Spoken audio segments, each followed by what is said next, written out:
Programme میں دوبارہ خوش آمدید کہتے ہیں. جی بی الیکشنز کے اندر سیاسی رہنماؤں کے بیانات, ایک نواز شریف صاحب کو بیان دکھایا آپ کو, احسن صاحب اور بلاول بھٹو, وہ کیا کہہ رہے ہیں سن لیں. یہ 200 میگا واٹ تو بجلی لگانا ہمارے بائیں ہاتھ کا کھیل ہے. کون سمجھائیں گے؟ پروفیسر صاحب خوش ہو رہا ہے یہ کہہ کے کہ میرا دائیں ہاتھ کی تیرا دائیں ہاتھ کا کام تھا, تو نے کیا کیوں نہیں ابھی تک؟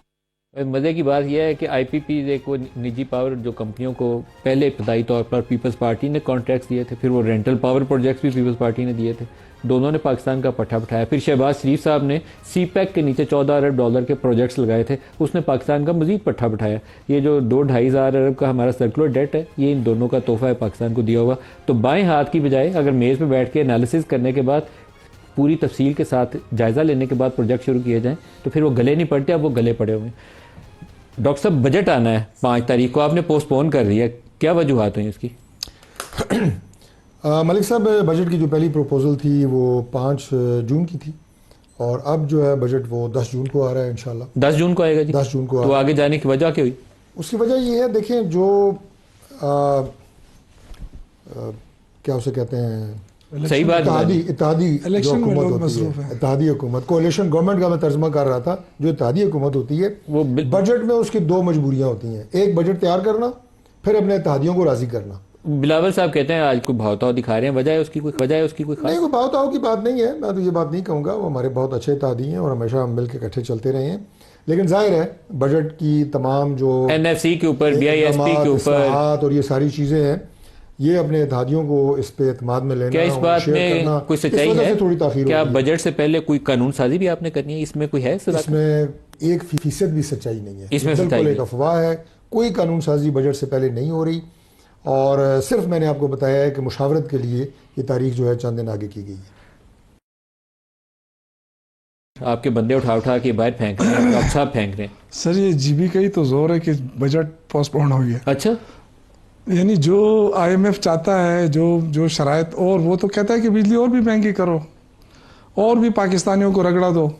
یہی تو میں آپ سے پہلے ذکر کر رہا تھا کہ یہ ہماری خارجہ پالیسی تو یہ ہونی چاہیے تھی کہ پاکستانیوں کو بھی کوئی ریلیف ملتا نا.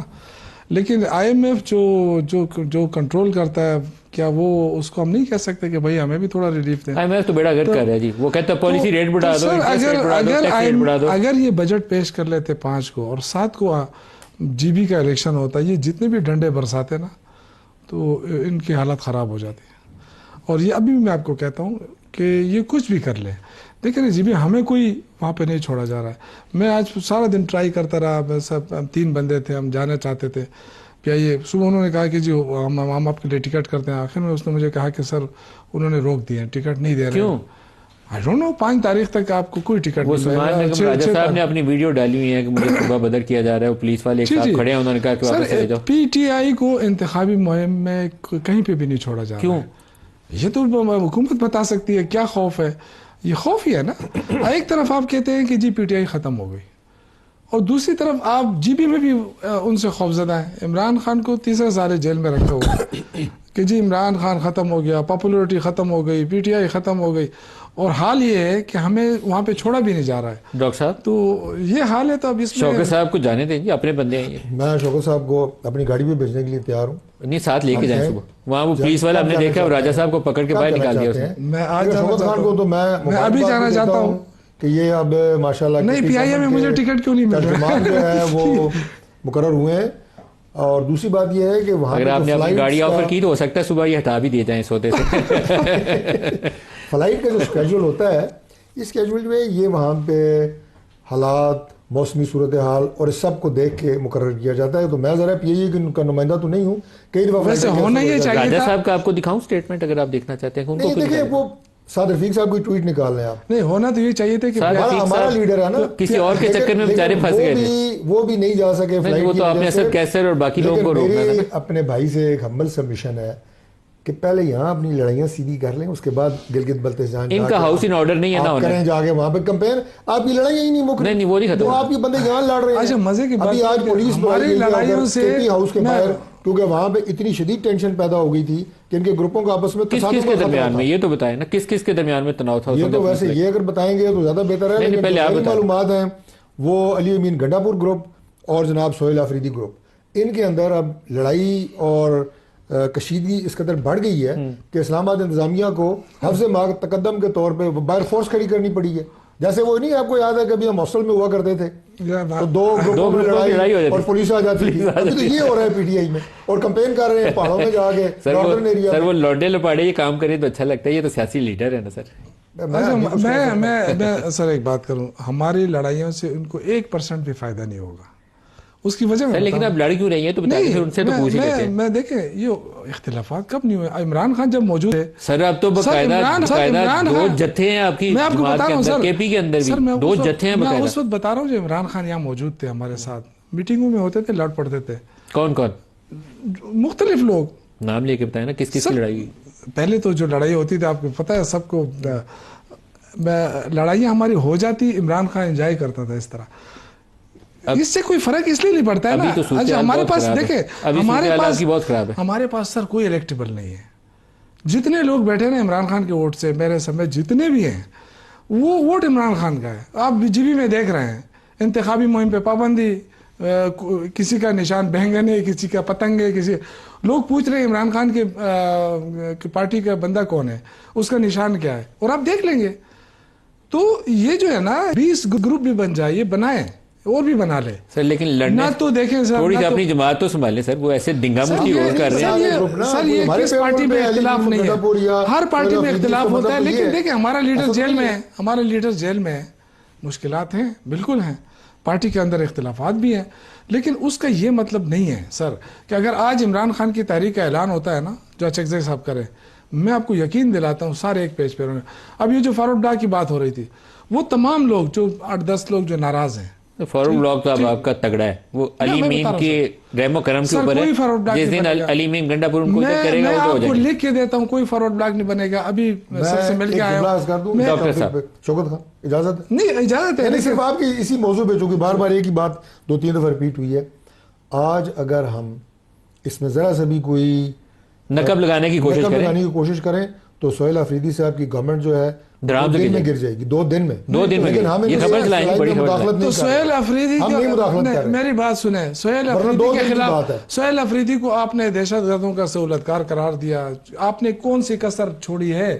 آپ نے تو اس کا یعنی ڈسکریڈٹ کرنے کے لیے آپ نے کوئی حربہ نہیں چھوڑا ہے. لیکن آپ نہیں کر سکتے، آپ نے پوری کوشش. آپ وہ کہتے ہیں 2 دن میں حکومت گرا دیں گے. پچھلے اس میں انہوں نے کہا تھا ہم نے اتنے لوگ ہمارے ساتھ ہیں سینٹ کے الیکشن میں، اتنے کوئی آپ نکلا 92 میں اگر ایک ووٹ. جب انہوں نے سینٹ کی وہ بندہ پورا کرنا تھا آئینی ترمیم کے لیے، بندہ پورا کر لیا تھا. میں آپ کو یقین دلاتا ہوں کہ 92 میں سے اگر ایک بندہ بھی کم ہوا نا بجٹ میں، تو آپ مجھے کہیں کہ اب مجھے بلا لیں اور مجھے کہیں کہ آپ نے جھوٹ بولا. آپ کو سٹیٹمنٹ سنواتے ہیں نواز شریف صاحب کی آج کی. ڈاکٹر صاحب نے وہ ایک الگ بات ہے، مجھے برا بھلا کہنا ہے، وہ میں سنوں رہنا دے. دکھائیے گا جی نواز شریف صاحب نے کیا کہا. میرا دل چاہتا کہ میں پوچھوں ان سے، آپ نے دیس نگالا کئی دفعہ دیا ہے، مجھ سے گلا نہ کرو. یہ گلا میں سننے کو تیار نہیں ہوں، کیونکہ یہ قصور آپ کا بھی ہے کہ آپ نے مجھے سے بندے کو دیس نگالا کیوں ہونے دیا، کیوں مجھے ملک چھوڑ کے باہر جانا پڑا، کیوں جیلوں میں ڈالا گیا. نواز شریف صاحب کہتے ہیں جی مجھے کیوں نکالا. ڈاکٹر صاحب پہلی بات تو یہ ہے کہ میں نے کبھی بھی ایسی گستاخی نہیں کی کہ میں آپ کی شان میں کوئی ایسا لفظ استعمال کروں جو آپ نے کہا ہے کہ بھلا کہیں، مطلب چلیں خیر بھلا تو کہہ سکتے ہیں، بھلا کہہ سکتے ہیں، برا نہیں کہہ سکتے. بالکل. دوسری بات یہ ہے، دیکھیں میاں نواز شریف صاحب جو بات کر رہے ہیں ذرا اس کی آپ طے میں جائیں. 2013 سے 18 تک ہماری گورنمنٹ رہی، 17 تک پرائم منسٹر ہے میاں نواز شریف صاحب. میں ان کے ساتھ اس وقت بھی کیبنٹ کا ممبر تھا، انٹرنلی ساری صورتحال جانتا تھا. پاکستان کے حالات اس 5 سال کے پوری قوم کو پتہ ہے کہ کیا تھے اور پاکستان کہاں تھا. آج نواز شریف اسی طرح صحت مند ہے، اسی طرح ماشاءاللہ خوبصورت طریقے سے بات کر رہا ہے. پاکستان کہاں ہے؟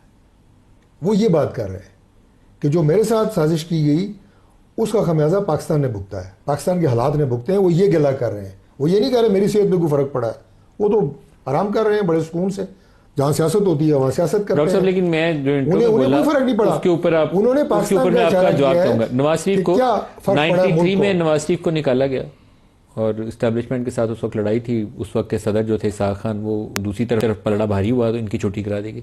پھر 12 اکتوبر 99 ملٹری ٹیک اوور ہوا اور اس کے بعد 2017 میں وہ پاناما کا کیس تھا، اقامہ کی بنیاد پہ نواز شریف کو نکال دیا گیا. اس کے بعد جو نواز شریف کی پاکستان واپسی جس طریقے سے ہوئی اور ضمانتیں ایئرپورٹ کے اوپر ہو رہی ہیں, انپریسیڈنٹڈ تھا نا وہ. آپ کا جفا آپ نے پھر وہی مار لیا جہاں سے 81 سے نواز شریف کی سیاست شروع ہوئی تھی, اور پھر 9 فروری والی تقریر. یہ کیا درست سیاسی فیصلہ تھا؟ دیکھیے ملک صاحب, سیاسی سفر میں پولیٹیکل پارٹیز اور سیاسی جو لیڈرشپ ہوتی ہے کسی بھی پارٹی کی, وہ مختلف فیصلے کرتے ہیں اور ان کے اچھے اور برے نتائج جو ہے وقت ثابت کرتا ہے. لیکن میاں نواز شریف صاحب نے اپنے پورے پولیٹیکل کیریئر میں جو فیصلے کیے ہیں, ایک تو انہوں نے حق اور سچ کا ساتھ دیا ہے. یہ جو آپ بات بتا رہے ہیں نا کہ وہ 3 دفعہ اس غیر جمہوری طریقے سے, غیر آئینی طریقے سے نکالا گیا, غیر آئینی طریقے سے نکالا گیا, لیکن 9 فروری 2024 بھی کوئی آئینی طریقہ نہیں تھا. بالکل صحیح بات ہے, یعنی مقدمہ ان کے اوپر پاناما کا بنایا گیا اور نکال اس لیے دیا گیا کہ آپ نے اپنے بیٹے سے تنخواہ نہیں لی اقامے کی بنیاد کے اوپر. یہ ساری پاکستان کی تاریخ ہے, لیکن اس پہ ڈیٹیل میں بات کریں تو وقت زیادہ اس میں لگے گا. لیکن آخری بات میں نے وہی کہوں گا جو پہلے کی تھی, دیکھیں آج پاکستان کا, یہ ذہن میں رکھیں, اگر یہ بات مان لو